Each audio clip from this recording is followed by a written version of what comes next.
Hello everyone. तो कैसे हैं आप लोग? आई होप कि आप सभी स्वस्थ होंगे, मस्त होंगे। स्टूडेंट्स, आज की इस क्लास में मैं डिस्कस करने वाला हूं चैप्टर नंबर फर्स्ट, जिसका नाम है सेफ्टी एंड ट्रेड टूल्स, यानी कि सुरक्षा और ट्रेड टूल्स के बारे में जो है यहाँ पे मैं चर्चा करने वाला हूं। मैं आप सभी से कहना चाहूँगा, आप लोग जो है अगर चाहते हो अपने एग्जाम्स की बेस्ट तैयारी करना, तो पेन और कॉपी का ज़रूर यूज़ करें। यानी कि जो भी यहाँ पे क्वेश्चंस में डिटेल एक्सप्लेनेशन के साथ डिस्कस करूँगा, आप लोग उनको लिख लिख कर ज़रूर पढ़ें ताकि एग्ज़ाम की शानदार तैयारी हो सके। यहाँ पे देखिए, चैप्टर फर्स्ट जो है वो स्टार्ट कर रहा हूँ। इसी वे में जो है मैं step by step, one by one जो है कंप्लीट चैप्टर आप सभी के लिए डिस्कस करूँगा। तो आप लोग जो है रेगुलर इन क्लासेस को वॉच ज़रूर करें। अब यहाँ पे देखिए, स्टार्ट करते हैं आज की क्लास। फर्स्ट क्वेश्चन जो है वो है अपना, तुरंत जीवन बचाने की प्रक्रिया कौन सी है? तुरंत जीवन बचाने की प्रक्रिया का मीन्स यहाँ पे वो पूछ रहा है कि जैसे किसी भी कैंडिडेट का एक्सीडेंट हो जाता है, तो फिर उस पेशेंट का जीवन बचाने के लिए, उसका जीवन बचाने के लिए हमें इमीडिएट यानी कि तुरंत कौन सी प्रक्रिया अपनानी चाहिए। आई होप कि आप सभी ने जो है स्कूलिंग में भी इसके बारे में ज़रूर सुना होगा कि कोई भी पेशेंट है, अगर उसका तुरंत जैसे एक्सीडेंट हो जाता है किसी भी व्यक्ति का, तो उसको सबसे पहले हमें प्राथमिक उपचार देना होता है। फर्स्ट एड जिसे हम कहते हैं, प्राथमिक उपचार। तो इसलिए इस क्वेश्चन का राइट आंसर हो जाएगा अपने ऑप्शन ए। ठीक है, बहुत ही इजी क्वेश्चन था ये, काफ़ी बार एग्जाम में पूछा गया भी है। अब देखिए इसके बाद में next second question number second, ये क्वेश्चन भी एग्जाम में काफ़ी बार पूछा गया है। Surface gauge. सबसे पहले तो आप लोग देख लीजिए, ये जो डायग्राम बना हुआ है ये सरफेस गेज का बना हुआ है। ठीक है, इसमें एक्स द्वारा दर्शाए गए भाग का नाम क्या है? अब यहाँ पे एक्स ये यहाँ पे बना हुआ है और ये इस भाग के लिए हमसे पूछ रहा है कि इसका नाम क्या है। अब यहाँ पे मैं आप सभी को बताना चाहूँगा, देखिए यहाँ पे ये जो है इसको हम बोलते हैं स्क्राइबर। इसको क्या बोलेंगे? स्क्राइबर। ठीक है, ये वाला जो पोर्शन है इसको हम बोलते हैं स्पिंडल। स्पिंडल बोलेंगे। यहाँ पे ये जो नट लगा हुआ है इसको नट बोलते हैं। और ये जिसके लिए हमसे पूछ रहा है जो एक्स है, इसे हम बोलते हैं स्नग। इसे हम क्या बोलते हैं? स्नग। तो मैंने आपको इसके सभी जो भाग हैं इन सभी के बारे में बताया। फिलहाल हमसे जो है यहाँ पे एक्स के बारे में पूछ रहा था, एक्स जो है वो है अपना स्नग। तो ऑप्शन बी जो है इस क्वेश्चन का करेक्ट आंसर होगा। इसके बाद में question number third, question number third में पूछा जा रहा है अपशिष्ट निपटान। अपशिष्ट का मतलब होता है वेस्ट डिस्पोजल। ठीक है, वेस्ट डिस्पोजल मतलब जैसे कचरा वगैरह, एक्स्ट्रा मटेरियल जो है, वेस्ट मटेरियल जो होता है उसी को हम बोलते हैं अपशिष्ट। ठीक है, निपटान का मतलब होता है उसको सही जगह डालना। ठीक है, उसको हम बोलेंगे निपटान। का लाभ क्या है? क्या लाभ होता है? अधिक ऊर्जा और संसाधन खर्च होना, ये लाभ थोड़ी है, ये तो हानि हो गई। ठीक है, ऑप्शन बी जो है उसमें बोल रहा है पर्यावरण पर प्रतिकूल प्रभाव बढ़ाना। प्रतिकूल प्रभाव थोड़ी बढ़ाएगा वो, जब हम सही से उसका डिस्पोजल करेंगे तो उससे प्रतिकूल प्रभाव नहीं होगा, ये भी जो है लाभ नहीं है। कार्यशाला को साफ सुथरा रखना, बिल्कुल सही चीज़ है कि हाँ, अगर हम अपशिष्ट निपटान कर रहे हैं तो उससे कार्यशाला, आपकी जो वर्कशॉप है वो नेट एंड टाइडी रहेगी, मतलब साफ सुथरी बनी रहेगी। इसीलिए इस क्वेश्चन का राइट आंसर हो जाएगा ऑप्शन से। ये भी बहुत ईजी क्वेश्चन है। इसके बाद में देखिए question number fourth, question number fourth में पूछा जा रहा है कौन सा अग्निशामक कार्बन टेट्राक्लोराइड, कार्बन टेट्राक्लोराइड और BCF से भरा हुआ है? BCF का फुल फॉर्म आप सभी को पता होना चाहिए। BCF जो है इसका फुल फॉर्म होता है ब्रोमोक्लोरोडाइफ्लोरोमीथेन। ब्रोमोक्लोरोडाइफ्लोरोमीथेन से भरा होता है। अब आप सभी ने पढ़ा होगा, आपका जो फर्स्ट चैप्टर है उसी के अंदर जो है दिया हुआ है कि जो विद्युत में आग लगती है उसको बुझाने के लिए हम हेलोन टाइप के अग्निशामक प्रयोग करते हैं। और हेलोन टाइप के जो अग्निशामक है उसमें अपना BCF यानी कि ब्रोमोक्लोरोडाइफ्लोरोमीथेन भरा होता है। इसके अलावा कार्बन टेट्राक्लोराइड, कार्बन टेट्राक्लोराइड को हम CCl4 बोलते हैं। ठीक है, ये भरा होता है और ये भरा होता है। ये दोनों चीज़ें जो है अपने हेलोन टाइप जो अग्निशामक होते हैं, हेलोन एक्सटिंग्विशर, ठीक है, इनमें जो है ये दोनों चीज़ें ही रहती है। इसलिए इसका राइट आंसर हो जाएगा अपना ऑप्शन बी। ये वही क्वेश्चन है गाइस जो डायरेक्टली आपको एग्जाम पेपर में मिलने वाले हैं, आप विश्वास कीजिए, बहुत इंपॉर्टेंट क्वेश्चन है ये। चैप्टर वाइज डिटेल आपका कंप्लीट चैप्टर भी कंप्लीट हो जाएगा और इसके साथ ही जो है आप लोगों से जो क्वेश्चन पूछे जाएंगे वो भी आप लोगों के यहाँ पे तैयार होने वाले हैं।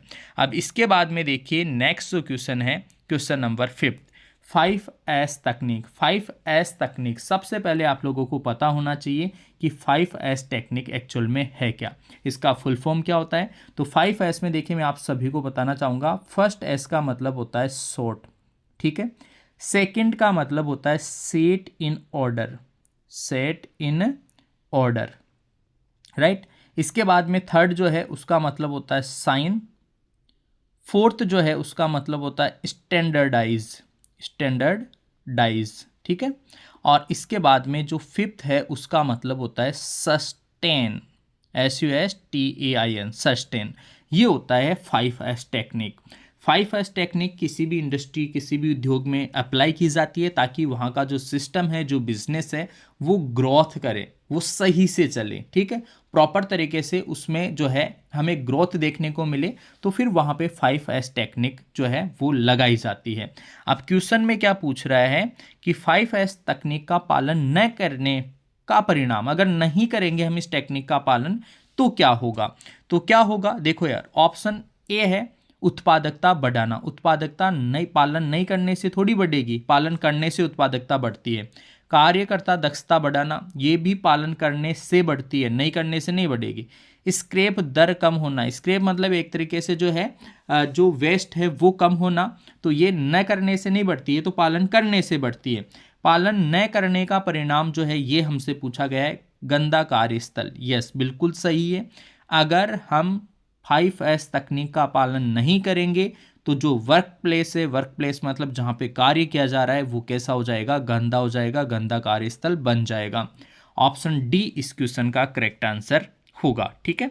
इसके बाद में बढ़ते हैं क्वेश्चन नंबर 6। क्वेश्चन नंबर 6 में पूछ रहा है ऑयल ग्रू काटने के लिए कौन सी छेनी उपयोग की जाती है। ऑयल ग्रू काटने के लिए जो है हम कौन सी छेनी का उपयोग करते हैं। गाइस, ऑयल ग्रू जो है उसको काटने के लिए हम यूज़ करते हैं हाफ राउंड नॉज सीजल, ठीक है। कौन सा, हाफ राउंड नॉज सीजल जो है, इस सीजल का हम यूज़ करते हैं, इस छेनी का हम यूज़ करते हैं ऑयल ग्रू काटने के लिए। ऑप्शन सी इसका करेक्ट आंसर हो जाएगा। बढ़ते हैं नेक्स्ट क्वेश्चन नंबर 7 की ओर। क्वेश्चन नंबर 7 में पूछ रहा है गोल्डन आवर किस अवधि को कहते हैं। गोल्डन आवर मतलब सुनहरा समय, एक तरीके से आप इसे बोल सकते हो। कौन सा होता है सुनहरा अवसर का मतलब यहाँ पे है किसी भी व्यक्ति का एक्सीडेंट हो गया, तो एक्सीडेंट होने के तुरंत बाद में जो 30 मिनट्स है, फर्स्ट 30 मिनट्स आफ्टर इंसिडेंट। देखो यहाँ पे सिर्फ फर्स्ट 30 मिनट लिखा हुआ है, लेकिन एक्चुअल में फर्स्ट 30 मिनट्स आफ्टर इंसिडेंट, मतलब कोई भी इंसिडेंट हो गया, कोई भी एक्सीडेंट हो गया, दुर्घटना घटित हो गई, तो दुर्घटना घटित होने के बाद में पहले 30 मिनट जो है, स्टार्टिंग के 30 मिनट, उसको हम गोल्डन आवर टाइम कहते हैं, ठीक है। ऑप्शन ए इस क्वेश्चन का करेक्ट आंसर होगा। क्वेश्चन नंबर 8 में हमसे पूछ रहा है बेंच वाइस बनाने के लिए। बेंच वाइस आप लोगों ने देखा होगा, जो भी आप लोगों ने वर्कशॉप के अंदर बहुत सारे जॉब बनाए होंगे, जॉब बनाने के लिए जो बेंच होती है उसके ऊपर ही यहाँ पे बेंच वाइस लगा होता है। बेंच वाइस जो है विभिन्न प्रकार के जॉब पकड़ने के लिए काम में हम लेते हैं, और यहाँ पे टेबल के ऊपर, बेंच के ऊपर ये लगा होता है, इसीलिए इसका नाम जो है वो बेंच वाइस होता है, ठीक है। बेंच वाइस जो है वो कास्ट आयरन का बना होता है, हमेशा याद रखिएगा, बेंच वाइस जो है वो कास्ट आयरन का बना होता है। ऑप्शन डी इसका करेक्ट आंसर होगा। नेक्स्ट क्वेश्चन नंबर 9 में पूछ रहा है इनमें से कौन सा सॉफ्ट स्किल है। देखो, दो तरीके के स्किल्स होते हैं, एक होता है सॉफ्ट स्किल और एक होता है हार्ड स्किल, ठीक है। सॉफ्ट स्किल का मतलब होता है जिसमें हमें काम नहीं करना पड़ता, एक तरीके से सॉफ्ट स्किल, जैसे मान लो किसी का कम्युनिकेशन स्किल है, ठीक है, वो बोल ही रहा है तो वो सॉफ्ट स्किल के अंतर्गत आएगा। हार्ड स्किल का मतलब है जैसे किसी को इलेक्ट्रीशियन का काम आता है अच्छे से, तो वो काम करेगा, वो होता है हार्ड स्किल, ठीक है, उसको हम क्या बोलते हैं, हार्ड स्किल। तो यहाँ पे जो है सॉफ्ट स्किल कौन सा है ये पूछा है। कॉपी राइटिंग अब लिखना पड़ेगा, तो वो क्या है, हार्ड स्किल है, ये हार्ड स्किल है। मार्केटिंग मतलब फील्ड में जाना पड़ेगा, व्यक्ति को मार्केट में उतरना पड़ेगा, ये भी जो है हार्ड स्किल है। टीम वर्क, टीम वर्क का मतलब होता है एक दूसरे के साथ काम करने की भावना, ठीक है। तो भावना है वो क्या हो गया, सॉफ्ट स्किल हो गया, यानी कि ऑप्शन सी इसका राइट आंसर हो जाएगा। बजट बनाना, बनाना है तो वो लिखेगा, लिखेगा तो वो जो है हार्ड स्किल हो जाएगा। तो सॉफ्ट स्किल जो है वो टीम वर्क, ऑप्शन सी इस क्वेश्चन का करेक्ट आंसर हो जाएगा। इसके बाद में देखो क्वेश्चन नंबर 10, क्वेश्चन नंबर 10 में पूछ रहा है, बहुत इजी क्वेश्चन है ये तो, कार्यशाला में पीपीई न पहनने का क्या प्रभाव होगा। पीपीई और यहाँ पे बना हुआ है ये हेलमेट। पीपीई का मतलब होता है personal protective equipment, personal protective, first P का क्या मतलब है, पर्सनल व्यक्तिगत है ना, प्रोटेक्टिव मतलब सुरक्षा, इक्विपमेंट मतलब उपकरण, व्यक्तिगत सुरक्षा उपकरण। न पहनने का क्या प्रभाव होगा, अगर ये नहीं पहनेंगे, ये नहीं पहनेंगे, हेलमेट है ये, हेलमेट अगर हम नहीं पहनेंगे तो क्या प्रभाव होगा। ऑप्शन देखते हैं, ऑप्शन ए में लिखा हुआ है affect due to fumes gases vapours, धुएं गैस वाष्प से प्रभाव, या वो तो जो है हमें नोज पे लगाना पड़ेगा, तो ये तो नोज पे लगेगा नहीं। गिरने टकराने वाली वस्तुओं से प्रभाव, यस बिल्कुल सही है, affect due to falling and striking object, इनसे हमें बचाएगा वो, ठीक है। तो ऑप्शन बी इसका राइट आंसर हो जाएगा। अधिक शोर, शोर से बचने के लिए तो कानों के ऊपर कुछ पहनना पड़ेगा, और धूल से बचने के लिए भी जो है नाक के ऊपर हमें कुछ मास्क वगैरह लगाना पड़ेगा। तो ऑप्शन बी जो है ये इस क्वेश्चन का राइट आंसर हो जाएगा। क्वेश्चन नंबर 11 हम देखते हैं, मापन के समय बेवेल प्रोटेक्टर का कौन सा भाग झुकी हुई सतह के संपर्क में रहता है। तो बेवेल प्रोटेक्टर जो है इसका जो है हमसे ये क्वेश्चन पूछा गया है, बेवेल प्रोटेक्टर का कौन सा भाग झुकी सतह के संपर्क में रहता है। झुकी सतह के संपर्क में जो है अपना ब्लेड वाला जो पोर्शन है वो रहेगा, ठीक है। ब्लेड वाला जो पोर्शन है वो सतह के संपर्क में रहेगा, सतह के संपर्क में कौन सा, ब्लेड वाला पोर्शन, ठीक है। ऑप्शन सी इसका राइट आंसर हो जाएगा। नेक्स्ट क्वेश्चन है क्वेश्चन नंबर 12, हथौड़े का वजन कहाँ अंकित होता है। हथौड़ा, हैमर आप लोगों ने पढ़ा होगा। हैमर जो है वो ऐसा, मैं नॉर्मली ये बना देता हूँ, हैमर यहाँ जो है ऐसा हैंडल के ऊपर लगा रहता है। तो हैंडल में ये जो हैमर है इसमें देखिए, इसको जो है हम बोलते हैं फेस, ठीक है। और ये जो पोर्शन होता है ये होता है चिक, इसको बोलते हैं चिक, ये यहाँ पे लिखा हुआ ना चिक, ठीक है, इसको हम बोलते हैं चिक। और इधर वाला जो पोर्शन है वो होता है अपना पिन, इधर वाला पिन होता है, आई होल यहाँ पे रहता है, ठीक है। ये चीज़ें रहती है इसमें, इसको पिन बोलेंगे, इधर वाले पोर्शन को पिन बोलेंगे। ये आई होल है, ठीक है, आई होल जैसे यहाँ पे लिखा हुआ है आई होल। पिन मैंने बता ही दिया, ये इधर वाला पिन होगा, ठीक है। फेस इधर वाला पोर्शन होता है, फेस ये हो गया, ठीक है। चिक जो है ये मध्य वाला पार्ट जो है ये चिक कहलाता है, और चिक के ऊपर ही हथौड़े का वजन जो है वो अंकित रहता है। Where will be the weight of the hammer stamped, weight जो है वो यहीं अंकित होता है चिक के ऊपर। तो यहाँ पे जो है राइट आंसर हो जाएगा इसका ऑप्शन सी, ऑप्शन सी जो है इस क्वेश्चन का करेक्ट आंसर हो जाएगा, ऑप्शन सी। बढ़ते हैं दोस्तों क्वेश्चन नंबर 13 की ओर, खोखले बेलनाकार जॉब पकड़ने के लिए, खोखले बेलनाकार, खोखला बेलनाकार जॉब का मतलब आपको पता होना चाहिए, पाइप, ठीक है। खोखला है, बेलनाकार कौन हो जाएगा, पाइप हो जाएगा। और पाइप को पकड़ने के लिए, पाइप को पकड़ने के लिए पाइप वाइज यूज में लेंगे, तो ऑप्शन बी इस क्वेश्चन का करेक्ट आंसर होगा। बहुत इजी क्वेश्चन है, कई क्वेश्चन तो बहुत इजी हैं, बस आपको एक दो बार पढ़ना है, नहीं पढ़ते ना फिर उन स्टूडेंट्स को लॉस होता है। अगर आप लोग एक दो बार पढ़ रहे हो तो फिर आप लोगों को कोई दिक्कत नहीं होती आईटीआई एग्जाम्स में, राइट।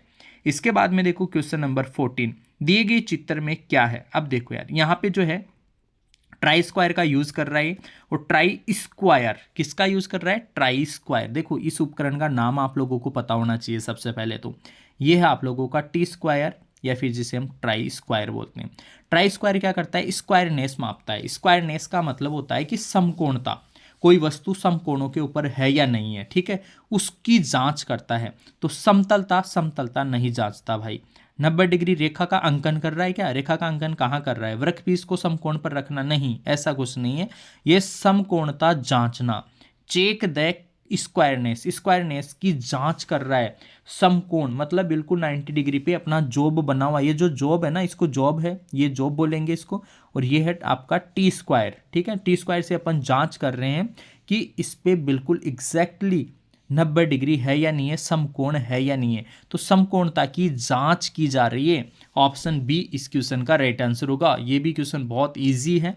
नेक्स्ट क्वेश्चन नंबर 15, हथौड़े में एक्स के भाग। अभी मैं आप लोगों को बताया था थोड़ी देर पहले कि जो वेट वाला क्वेश्चन था कि वेट कहाँ अंकित होता है, तो मैंने वहां पे आप लोगों को बोला था चिक के ऊपर। चिक मैंने आप लोगों को बताया था मध्य भाग में, ठीक है। तो एक्स जो है, एक्स क्या है, चिक ही तो है। ऑप्शन सी इसका राइट आंसर हो गया, ठीक है। ये आप लोगों का पिन होता है, ये आप लोगों का इधर वाला फेस होता है। इधर वाला क्या होता है, फेस। और आई होल जहां पे आपका हैंडल जो है, हैंडल लगा होता है, वो आई होल है, ठीक है। तो बहुत बेसिक सी क्वेश्चन आते हैं, बस पढ़ने की जरूरत है, समय दो, पढ़ो, थोड़ा सा मेहनत करो, दिमाग लगाओ और थोड़ा सा जो है लिख लिख के इन चीज़ों को पढ़ना स्टार्ट करो। गाइडेंस लो, टीचर्स हम लोग किस लिए हैं, आप लोग पढ़ो, हमसे पूछो, डाउट्स है तो पूछो आप लोग, ठीक है। इसके बाद में देखो नेक्स्ट क्वेश्चन जो है क्वेश्चन नंबर 16, कागज़ अपशिष्ट अलग करने के लिए, कागज़ वगैरह के जो अपशिष्ट है जिनको रिसाइकिल किया जा सकता है, उनको अलग करने के लिए जो डस्टबिन का रंग होता है वो होता है ब्लू। कौन सा होता है, ब्लू, ठीक है। ऑप्शन बी इस क्वेश्चन का राइट आंसर हो जाएगा। अब एक क्वेश्चन यहाँ पे आज की क्लास में से मैं आप सभी के लिए दे रहा हूँ, आप लोग जो है ये कंफर्म करना कि रेड जो है वो कौन से अपशिष्ट के लिए डस्टबिन का रंग रखा जाता है, ब्लैक और ग्रीन जो है वो कौन से के लिए रखा जाता है, ठीक है। ये आप लोग जो है कंफर्म करना, ये आप लोगों के लिए है, थोड़ा सा होमवर्क है, यूँ मान लो, ठीक है। तो फिलहाल जो है कागज अपशिष्ट जो है वो रखने के लिए हम डस्टबिन जो है उपयोग करते हैं नीला, ब्लू कलर का। कौन से कलर का, ब्लू। कारण क्या है, यहाँ पे रिसाइकिल हो सकता है, रिसाइकिल इंडस्ट्रीज में जाएगा, रिसाइकिल हो जाएगा, तो वहाँ पे जो है ब्लू कलर, नीले कलर का जो है हम उपयोग करते हैं। जनरली आप लोगों ने मार्केट में देखा होगा कि जहाँ कहीं पे भी जैसे प्लास्टिक कागज वगैरह जो रिसाइकिल कर सकते हैं उनके लिए ब्लू, नीले कलर का जो है डस्टबिन प्रयोग होता है, ठीक है। ऑप्शन बी इसका राइट आंसर हो जाएगा। क्वेश्चन नंबर 17, आग लगने के 3 कारक कौन से हैं। आग लगने के लिए देखो यार 3 चीजें चाहिए, 3 कारक, ठीक है। 3 कारक आग लगने के लिए आपके पास में, जैसे सपोज लकड़ी है, ठीक है। तो लकड़ी है, सिर्फ लकड़ी से आग नहीं लगेगी, ठीक है, सिर्फ लकड़ी से आग नहीं लगेगी। लकड़ी है एक तरीके से ईंधन, तो ये क्या है, ईंधन है। तो एक तो ईंधन होना चाहिए आपके पास में, ईंधन होना चाहिए, ठीक है। इसके साथ ही आप लोगों ने पढ़ा होगा कि ऑक्सीजन की उपस्थिति में आग लगती है, तो ऑक्सीजन होनी चाहिए। हाँ, ईंधन भी है और ऑक्सीजन भी है, इन दोनों से भी आग नहीं लगेगी। आपके पास में उष्मा भी होनी चाहिए, हीट।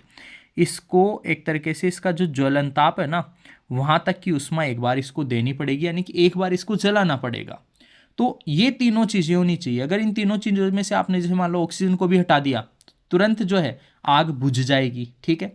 हीट को आपने हटा दिया तो आग बुझ जाएगी, ईंधन को आपने हटा दिया तो फिर आग आप नहीं लगा सकते। तो ये तीनों चीज़ें होनी चाहिए। तीनों चीज़ें कौन से ऑप्शन में है, देखो ऑप्शन फर्स्ट में है फ्यूल, हीट, ऑक्सीजन, तो ये ऑप्शन जो है इसका करेक्ट आंसर हो जाएगा। ऑप्शन बी में देखो नाइट्रोजन की हमें ज़रूरत नहीं होती, इसलिए गलत हो गया, ये इसलिए गलत हो गया, कार्बन डाइऑक्साइड तो आग को बुझाती है, ये तीनों ऑप्शन गलत हो गए और ये ऑप्शन ए जो है इसका राइट आंसर हो गया। इसके बाद में देखो क्वेश्चन नंबर 18, क्वेश्चन नंबर 18 है कौन सी फाइल की किनारे पूरी लंबाई में समांतर होती है। बहुत अच्छा क्वेश्चन है, सिंपल सा क्वेश्चन है। आप लोग फाइल जो है, आपके जो भी फाइल है वो सारी की सारी फाइल आप लोगों को पढ़ना है, ठीक है। रास्प कट फाइल, ठीक है, single cut file, bastard file, ठीक है, सारी की सारी फाइल्स आप लोगों को पढ़ना है। हैंड फाइल, हैंड फाइल क्या होती है, पूरी लंबाई के समांतर। हैंड फाइल बिल्कुल फ्लैट होती है, ऐसे सीधी, ठीक है, इसको बोलते हैं हैंड फाइल। क्या बोलते हैं इसको, हैंड फाइल। बिल्कुल यहाँ स्टार्टिंग से लेके एंड तक समांतर, पूरी किनारे पूरी लंबाई में समांतर होती है, पूरी लंबाई में एक दूसरे के क्या होती है, समांतर होती है, ये हैंड फाइल होती है। ऑप्शन ए इस क्वेश्चन का करेक्ट आंसर होगा। क्वेश्चन नंबर 19 में पूछ रहा है निम्न में से कौन सा यांत्रिक व्यावसायिक जोखिम है। यांत्रिक का मतलब होता है मैकेनिकल। देखो इंग्लिश में लिखा हुआ है मैकेनिकल ऑक्यूपेशनल हैजार्ड। कौन सा है, मैकेनिकल, मतलब जिसमें टूट फूट का डर हो। तो सोर्स से कोई टूट फूट होगी नहीं। विषाक्त, ये भी अलग चीज़ है। बायोलॉजिकल एक तरीके से, अनस्किल्ड, ये भी अलग चीज़ है। बिना सुरक्षा वाली मशीनरी।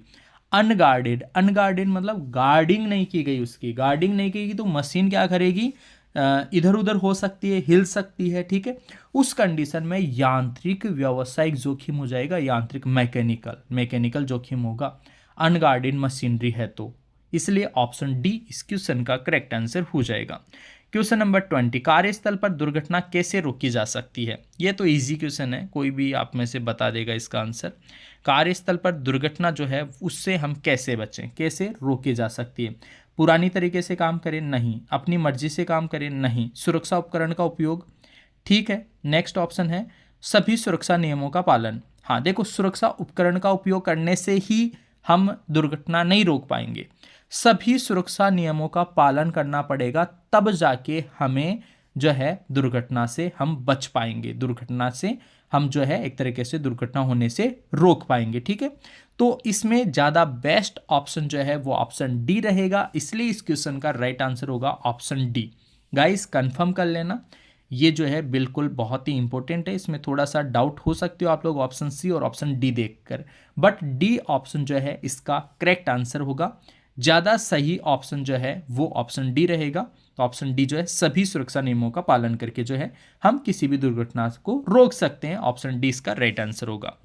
नेक्स्ट क्वेश्चन नंबर 21, ये बहुत ईजी सा क्वेश्चन आ गया। लकड़ी कागज कपड़े में लगने वाली आग जो है क्लास ए वाली श्रेणी में आती है। ठीक है, 4 श्रेणियां आप लोगों ने पढ़ी होगी। ऑप्शन ए क्लास ए लकड़ी कागज इसमें लगने वाली, डीजल पेट्रोल वगैरह में लगने वाली आग जो है डीजल आप लोगों का, पेट्रोल, तरल पदार्थों में लगने वाली आग जो है क्लास बी में आती है, गैस वगैरह में लगने वाली आग जो है आपकी ऑप्शन सी में आती है, और विद्युत में लगने वाली आग जो है वो आपकी ऑप्शन डी में आती है। विद्युत वगैरह में लगने वाली आग जो है ऑप्शन डी में आती है। तो ऑप्शन जो है इसका ऑप्शन ए लकड़ी कागज इसमें लगने वाली आग क्लास ए श्रेणी में आएगी, लकड़ी कागज वगैरह। ठीक है, ऑप्शन ए इसका राइट आंसर हो जाएगा। क्वेश्चन नंबर 22, वी ब्लॉक का नाम क्या है? यह भी इजी क्वेश्चन है। वी ब्लॉक का नाम क्या है? इसको डायग्राम जो है ये गिवन है। वी ब्लॉक, जितने भी ब्लॉक है ना वो सारे के सारे ब्लॉक आप लोग पढ़ना एक बार ज़रूर, आपके बुक में जो है वो गिवन होगा। अदरवाइज आप लोगों के लिए जो है नेक्स्ट क्लास में और जो है डिटेल्स इसके बारे में जो है आप लोगों को मिल जाएगी। तो फिलहाल देखिए क्वेश्चन जो है ये पूछा गया था कि कौन सा ब्लॉक है, कौन सा वी ब्लॉक है। तो यहाँ पे वी ग्रुप ब्लॉक नहीं, वी ग्रुप ब्लॉक भी नहीं है ये। देखो यार आप लोग याद कैसे करोगे इस क्वेश्चन का आंसर? ठीक है, ये मैं आप लोगों को एक्सप्लेन करता हूँ। आप लोग देखिए यहाँ पे जो है ये फ्लैट लाइन है और यहाँ पे एक वी टाइप का बना हुआ है। ठीक है, तो single level single groove V block, single groove V block. ठीक है, तो ऑप्शन बी जो है इसका राइट आंसर हो जाएगा। ऑप्शन बी इस क्वेश्चन का करेक्ट अल्टरनेटिव होगा, करेक्ट ऑप्शन होगा। इसके बाद में देखो नेक्स्ट क्वेश्चन है बेवल प्रोटेक्टर का उपयोग क्या है? बेवल प्रोटेक्टर का उपयोग क्या है, ये हमसे क्वेश्चन पूछ रहा है। इजी सा क्वेश्चन रह गया है तो। ठीक है, बेवल प्रोटेक्टर का हम यूज़ करते हैं एंगल मेजरमेंट के लिए, यानी कि कोण को मापने के लिए। फर्स्ट ऑप्शन में लंबाई जांचना नहीं, वर्कपीस सेट करना नहीं। Option C measure the angle, कोण मापना बिल्कुल सही है, गहराई मापना नहीं। तो ऑप्शन सी जो है वो इसका करेक्ट आंसर होगा। बेवल प्रोटेक्टर का यूज़ होता है अपना कोण मापना, मेजर द एंगल। ठीक है, ऑप्शन सी इसका राइट आंसर हो जाएगा। नेक्स्ट क्वेश्चन नंबर 24, आग बुझाने के यंत्र को कैसे चलाया जाता है? आग बुझाने के यंत्र को हम कैसे चलाएंगे? देखिए यहाँ पे जो है 4 स्टेप होती है किसी भी अग्निशामक को चलाने के लिए। 4 स्टेप कौन कौन सी होती है? सबसे पहले होता है अपना पुल, पुल का मतलब होता है खींचना। ठीक है, सबसे पहले होगा पुल। फिर उसके बाद में एम का मतलब होता है निशाना लगाना, निशाना लगाएंगे। उसके बाद में निशाना लगाने के बाद में स्केच करेंगे, दबाएंगे तो वो उसकी जो सील वगैरह है वो टूटेगी, ब्रेक होगा, और वहाँ से फिर जो है आप लोगों का जो अग्निशामक जो पदार्थ है, आपको बुझाने वाला जो पदार्थ है, मटेरियल है, वो बाहर निकलना स्टार्ट होगा। तो वो जैसे ही आग के ऊपर गिरेगा तो स्वीप करे, स्वीप मतलब उसको घुमाए, आग जहाँ तक आग है उस आग के ऊपर घुमाए। तो ये ऑप्शन जो है इसका राइट आंसर हो जाएगा। सबसे पहले पुल, एम, स्क्वेज, स्वीप। अग्निशामक यंत्र को उपयोग में लेने का है ना, उसको चलाने का जो प्रोसेस है, प्रक्रिया है, वो 4 स्टेप में कंप्लीट की जाती है। सबसे फर्स्ट होता है पुल, उसको खींचना। ठीक है, एम मतलब निशाना लगाना। ठीक है, स्क्वीज का मतलब होता है दबाना। ठीक है, उसके बाद में स्वीप का मतलब है स्वीप करे, घुमाए, एक तरीके से आग के ऊपर घुमाए। ठीक है, ऑप्शन बी इसका राइट आंसर हो जाएगा। इसके बाद में देखो नेक्स्ट क्वेश्चन है ज्वलनशील व बहने वाली तरल की आग के लिए कौन सा अग्निशामक उपयोग किया जाता है? ज्वलनशील और बहने वाली तरल की आग को बुझाने के लिए, तरल की आग को बुझाने के लिए हम फोम अग्निशामक का उपयोग करते हैं झाग वाले के लिए। ठीक है, बहुत ही अच्छा क्वेश्चन है ये, काफ़ी बार एग्जाम में पूछा गया है। स्टूडेंट्स कंफ्यूज हो जाते हैं यहाँ पे। देखो हेलोन जो है वो विद्युत में लगी आग को बुझाने के लिए, ड्राई पाउडर जो है वो भी विद्युत वगैरह में। ठीक है, हाँ झाग वाले बहने वाले जो तरल है ना, वहाँ पे ड्राई पाउडर काम नहीं करेगा और ना ही CO2 काम करेगा। ठीक है, ये तीनों वर्क नहीं करेंगे। ठीक है, बहने वाला तरल है तो वहाँ पे फॉर्म टाइप जो है वो बेस्ट रहता है अग्निशामक के रूप में। ठीक है, तो ऑप्शन ए जो है इस क्वेश्चन का राइट आंसर हो जाएगा। अब देखिए ये फर्स्ट चैप्टर के मैंने स्टार्टिंग के 25 क्वेश्चन एक्सप्लेन किए हैं। आगे के क्वेश्चन जो है फर्स्ट चैप्टर के 1-2 क्लासेस आप लोगों को और मिलेगी, तो आप लोग जो है रेगुलर क्लासेस को वॉच जरूर करें। एक बार फिर से मैं आप सभी से कहना चाहूँगा, आप लोग क्लासेस को लिख के जो है कॉपी में भी लिखें। कुछ एक क्वेश्चन तो बहुत ईजी है जिनको लिखने की ज़रूरत नहीं है, कई क्वेश्चन ऐसे हैं जिनको लिखने की ज़रूरत है, तो आप लोग लिख लिख के जो है क्वेश्चंस को तैयार करें। तो फिलहाल इस क्लास में इतना ही, मिलेंगे आपसे नेक्स्ट क्लास में, तब तक के लिए आप सभी को बहुत बहुत धन्यवाद।